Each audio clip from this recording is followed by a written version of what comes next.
สหายทองลุ้นศรีสุริตประธานประเทศเน้นให้แขวงเวียงจันทน์เป็นเจ้าการสกัดกั้นปรากฏการณ์ย่อท้ออยู่เมืองวังเวียง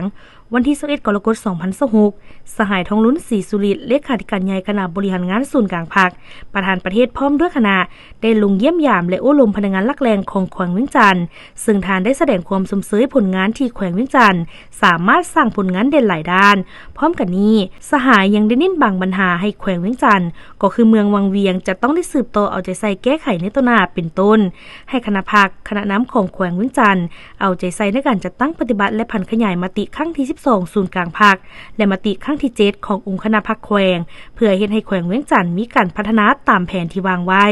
เอาใจใส่สกัดกั้นการขุดค้นแร่ธาตุที่ผิดกฎหมายอย่างเข้มงวดโดยศูนย์กลางสมทบกับแขวงเมืองปฏิบัติอย่างเด็ดขาดเอาใจใส่คุ้มครองที่ดินให้เข้มงวดแขวงต้องลงสุกยู่เมือง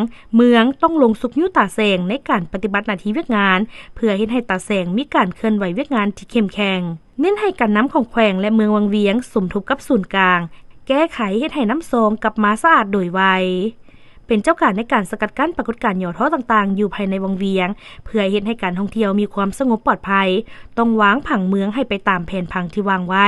เฮ็ดให้เมืองวังเวียงมีความสะอาดจุกงามรักษาแหล่งท่องเที่ยวภายในเมืองให้มีคุณภาพรับประกันให้แก่การท่องเที่ยวแบบยืนยงสร้างเมืองวังเวียงให้กลายเป็นแหล่งท่องเที่ยวระดับสากลในอนาคต